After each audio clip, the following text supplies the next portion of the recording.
Flight attendants, please prepare for takeoff. Wheeler, safely, line A, scores! I don't believe my eyes. Wheeler gets a hat trick. Oh my goodness. Buffalo has another. Death by Alaba. And the Winnipeg Jets are going back to the Stanley Cup playoffs. Ground Control, the official podcast of the Winnipeg Jets, hosted by Jets TV. Another episode of Ground Control, the official podcast of the Winnipeg Jets, is underway, and as we have throughout a number of episodes, we're in a slightly different location this time. We are back in the home province of Manitoba, but with an off day for the team, coming off a week-long or 8-day road trip. This time we're doing it it's Tyler and I. Hello. At my place. Yep.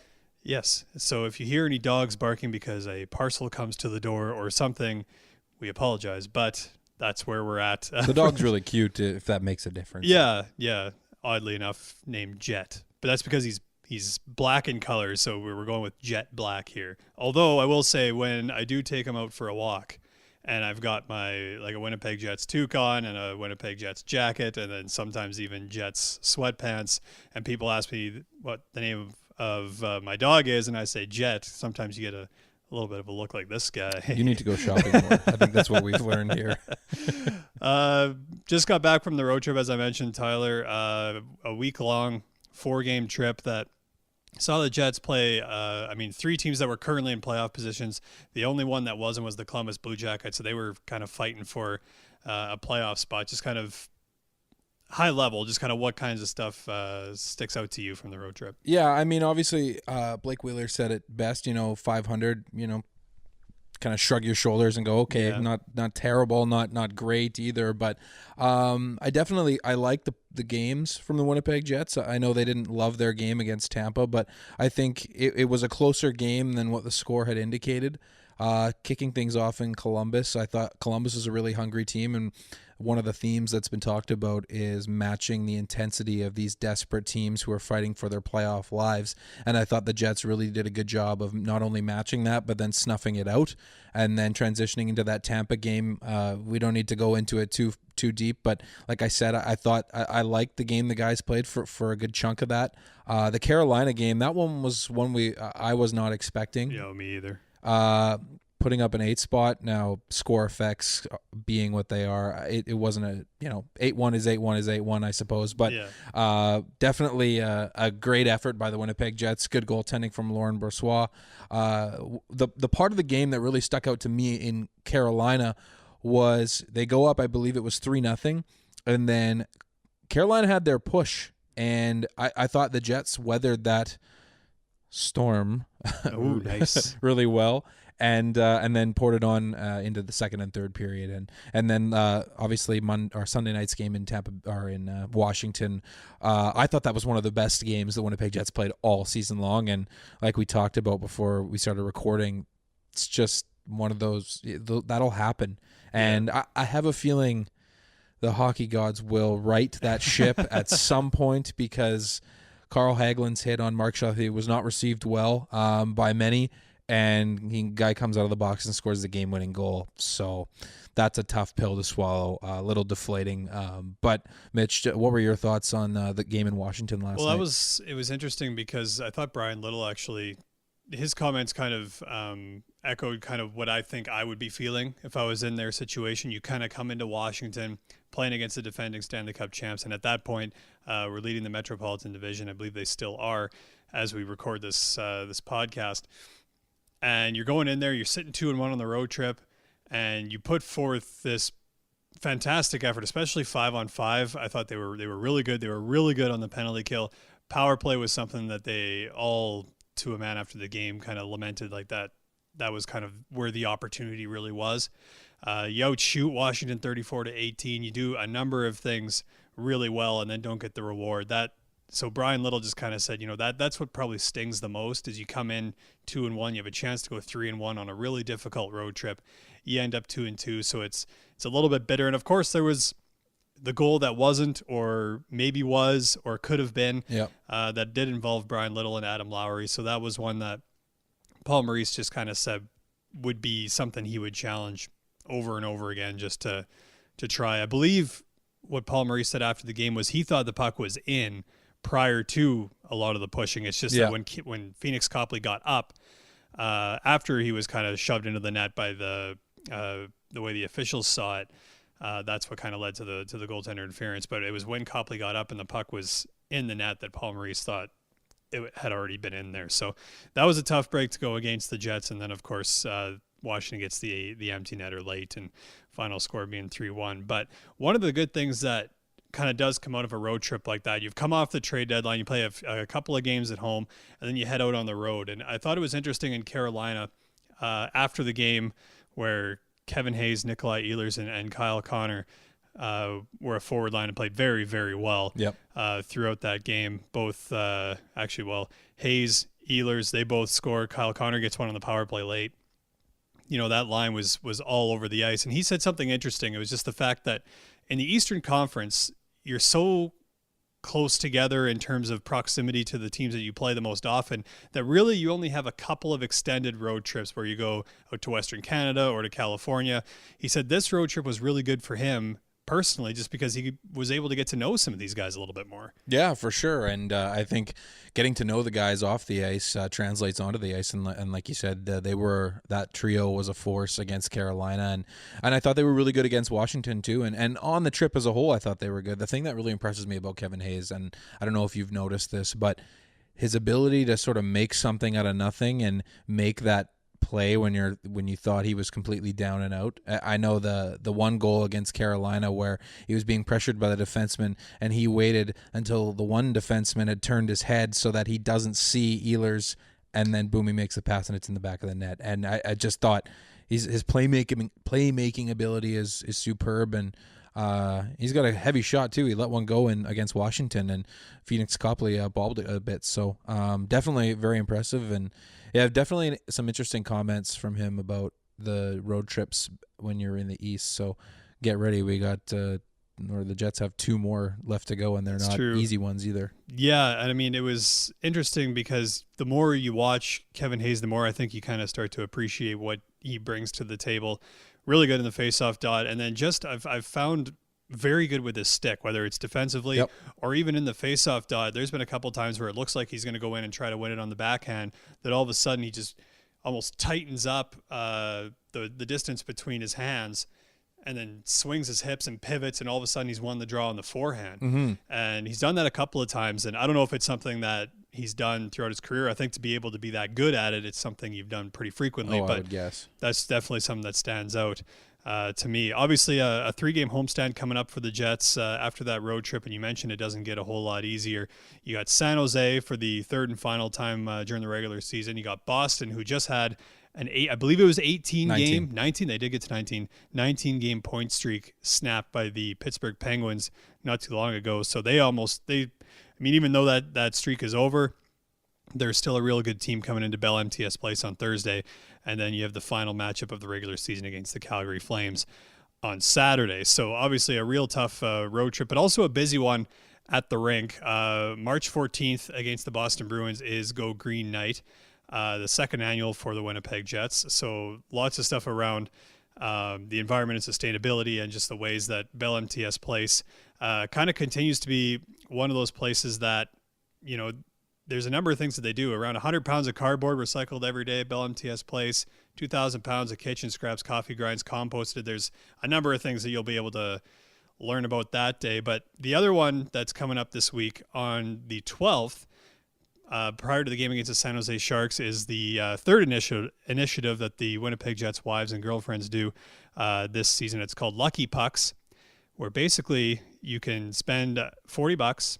You'll get an autographed puck, but some of them have some meet and greet opportunities with them as well. And one of the things, Tyler, that kind of stands out to me is throughout the year, the wives and girlfriends do a really good job of just finding ways to help various community initiatives. And it's something that I think should really be applauded. Yeah, absolutely. And I think a lot of the time what happens is they go out into the community and it's not highlighted in the local media and in the news. And I think that's a good thing. They're out there doing their great work, and happy to welcome Michela Myers, Tyler Myers' wife, onto the show and have her talk about initiatives that are important to her and the Lucky Pucks. All right, so without any further ado, here's that conversation between Michela Myers and Jamie Thomas. Shop where the players shop. Jets Gear and TrueNorthShop.com are your authentic team stores. Make sure to stock up on all your favorite Winnipeg Jets and Manitoba Moose merchandise today. Visit one of the 5 Jets Gear locations or shop online at TrueNorthShop.com. This is Nikolaj Ehlers. You're listening to Ground Control, the official podcast of the Winnipeg Jets. Pleased to welcome to the Ground Control podcast, first appearance for Michela Myers. Michela, welcome. Thank you so much for doing this. Thank you for having me. The main reason we brought you here is Lucky Puck is coming up on March 12th. That is a game against the San Jose Sharks. Can you tell me a little bit about the movement, what the reason behind this, and what's going on March 12th? Yeah, so we're actually it's 500 pucks, limited edition, signed, and they're going for $40 a piece. And it's for the Movement Centre, which obviously is deep in my heart because my son actually goes there. Mm-hmm. He was diagnosed with cerebral palsy. And so, yeah, ever since then, we've kind of looked into things. And we actually found out about the Movement Centre from the gala, the Jets gala. And so, yeah, we've been doing that. You were at the gala and you were talking to somebody, right? It was a random setup. Yeah. So take me how that went through. So actually it was from Norva. Yeah. We were sitting at a table with her and Riddell, she had mentioned the Movement Centre, and we actually had never heard about it before. Mm-hmm. So really grateful that we did hear about it, because the next day I called and got more information about it. So it's a registered charity, and what they really work on is conductive education. So it's taking any children, adult, with either cerebral palsy, MS, or people that have had strokes even. Mm-hmm. Stuff to do with physical mobility. So they help, Tristan goes once a week for 3 hours a day, that's a long time, and they teach him, especially at 2. Yeah, exactly. And they teach him, how to put his shoes on and off by himself, and just learning those steps to walking, hopefully one day. So that which led us to the Lucky Pucks, right? For this, and so what is each fan, or what could a fan win when they purchase a Lucky Puck? So they can win a signed jersey by Blake Wheeler, Dustin Byfuglien, or Tyler Myers, and then there's a full team signed Heritage jersey as well, and then a stick that is signed. How quickly do these things sell out? Because I remember back on Valentine's Day, things went really fast. Yeah, they sell out usually before the game even starts. That's just nuts. I know. So the doors open usually around 6, right? Yes, yeah. So there's a beeline right to where you guys are. Yeah, they're usually sold out pretty quick. So if you want them. Can you believe how much the fans here love the Jets? Like, I imagine you see that when you have these type of... Absolutely, yeah. It's pretty amazing how diehard fans we have here, which is fun to watch and even be a part of. Let's talk about Tristan for a second. At 2, it's the terrible 2s, the toddler stage that every parent would know about if they have kids. Just the challenges with him now that he's learning. Tying his shoes is tough for anybody. It took me forever, but let's go on with the other challenges that you guys go through. So he's obviously still not walking, which, when he was diagnosed with cerebral palsy, that is a big fear you have. Oh my gosh, you hear cerebral palsy, will my child ever walk? So that's an amazing thing, that even the strides he's made since starting the Movement Centre, has a little walker that he's pulling up on his own and walking around. So he's getting more independent, I would say, which is very helpful for us as parents. No question. Yeah. It must be put a smile on your face when you start to see those improvements, right? Absolutely, yeah. Because it was a really hard period of time where he wasn't very mobile and he relied on me for everything. So seeing him being able to get up, and even if I'm in the kitchen, walk over to the kitchen on his own, is just amazing in itself. I know that you've talked about this before. Tyler's away a lot, obviously, on the road. Yeah. What about the support group that you have here in Winnipeg, which is very unique? Yeah, the group of girls here have really been amazing. I've made really, really great friends, lifelong friends here for sure. And it's just awesome having them. Even every time I go to the Movement Centre, each one of them texts me asking me how it's been, how is it going, or is he making any improvements and stuff. So that's really nice to have that, especially I'm not from here. We don't have family here. So that really is your family at the end of the day. How often does your or Tyler's family come to visit then? My mom and dad try and come once a month. Yeah. That's great. Yeah, they try because they don't want him to forget. Yeah. So but Tyler's parents come every couple of months too, so it's nice to have that. Well, and a nice break, I imagine, sometimes. Absolutely, right? yeah. Let's talk about Tyler just for a moment here. When you guys got traded here, what was that like? I think it's hard leaving your friends and then coming into a place where you're not sure about. You don't know anybody from here, and just kind of you're going in blind. But honestly, the group here was so welcoming and so great. I know I got a text instantly from Brandy Ladd at the time and Samantha Wheeler too. So just welcoming me to the team and stuff. So it's been great. Well, how about on that note, the trade deadline just came, so Yeah. there's new additions. Yes. There's essentially 5 new players here. Yeah. That means 4 new wives or / girlfriends, right? Yeah. So what is that process like? So actually, I just met one of the girls the other day. She had just came in. So really just trying to be welcoming and even just little things like, oh, where do you get your nails done? Where's a good place to go for dinner? Stuff like that. Just trying to help them out in any way possible to get to know the city themselves. I imagine you see the stress on their face when you first meet them, and think back to when you first came here, right? Yeah, for sure. I mean, it is stressful going somewhere new, but I guess the only thing you could really ask for is somebody being like super welcoming and opening you into their family, because at the end of the day, that's kind of what it is. How much better is it when the team has been successful the way it has been over the last 18 months? Yes, it's honestly a lot of fun, I have to say, even going to the games and seeing the fans.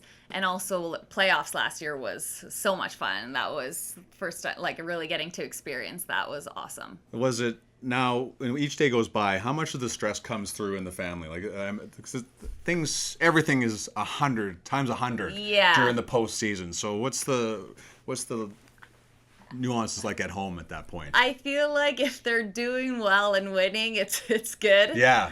There's obviously those times where if they're losing and not doing well, Tyler will come home upset. But he's pretty good at keeping it at the rink and not bringing it home to us. What about for you? For you, do you take losses and wins?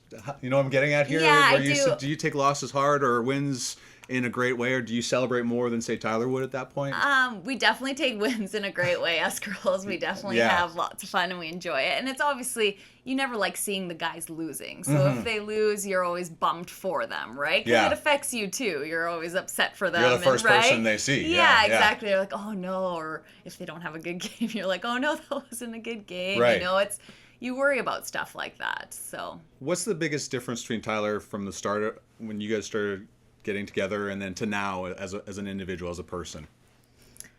That's a good question. I think our lives have also changed quite a bit. Yeah. So parenthood changes. Yeah, totally. And just being able to see him, even if he's having, a rough time at the rink or anything like that, being able to come home and kind of push that to the side and be the dad he needs to be and the husband, and just kind of, and also we've been through a lot. Yes. Like with Tristan and everything, we've had a rough go, and seeing, both of us kind of overcome that is really amazing. And to put away what's going on the ice and to come home and do that, that's a tough thing to change, right? Totally, yeah, because I mean, we have our worries on a day-to-day basis besides hockey, right? Yeah. With Tristan. So that's really being able to come home and be focused on Tristan and us and seeing like the progression for him is really great. How many games do you guys come to, or do you try to come to? Well, I used to come to every home game before Right. Tristan, Yeah. and then now I try to come at least once a week, one home game a week. That's not bad. Yeah, no, can't complain. Does Tristan come sometimes? Sometimes. Right. Yeah, sometimes. We know, again, Yeah. the bedtime plays a large role in this. Yeah. Do you have a very big structure on this one?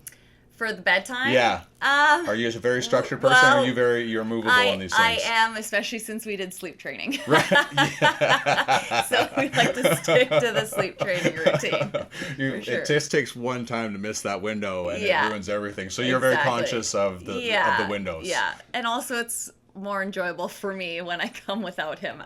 Well, you can't see anything. Right, exactly. No, it's not. You're not watching the game, that's for sure. And as the time goes by here, more and more kids start coming to the games. Yes, totally. Yeah. So how different is that as each child becomes integrated into the games and into the rooms? Yeah, I think especially we have quite a few kids on the team too, which is great. So day games, it's packed with kids. Right. There's kids running around everywhere, so it's chaos, but it's fun too. Yeah, the family. I was talking with Brian Little recently, Yeah. and he said he's a new father, and he said the big thing that changes, your conversations start to change. Totally. Because instead of talking about what we're going to do on the road, he goes, I'm talking about which diapers I should get, which I found very funny from Brian. Yeah. So that must change a lot. Yes, in those absolutely. conversations with the wives and girlfriends. Yeah, oh yeah, for sure. So- and then you have a few that don't have any kids, and then unfortunately I feel like you're always talking about your kids to them.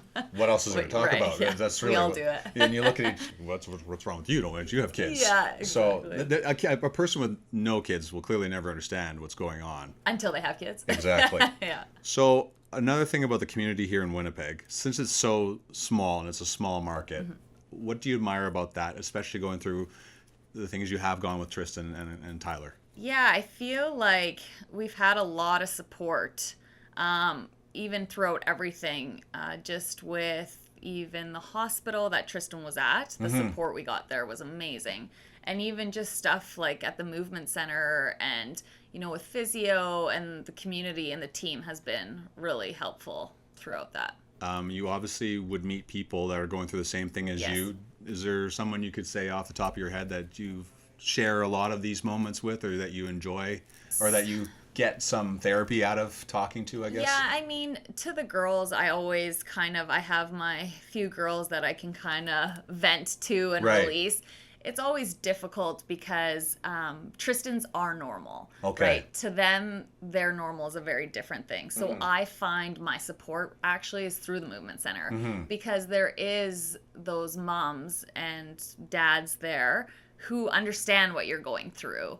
And so even take example, like Tristan doesn't do well in loud open areas, and it's just too overstimulating for him. Yeah. And for them, that's a normal thing, because I talk to the other parents there and they say, yeah, our child does the exact same thing. It will get better. It's just, so I think going back and forth through the Movement Center and just being able to talk and even say, hey, does your kid do this? Is this normal? And they say, yeah, you know what? It is for us, because our normal is so different. Yeah. And I guess that kind of, when you go into every new situation or new place, there's an Yeah. extra set of a different type of stress. Totally. Yeah, for sure.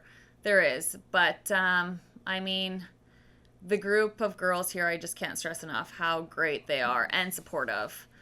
And just the help we've gotten from the team and just stuff like that. It's been really amazing.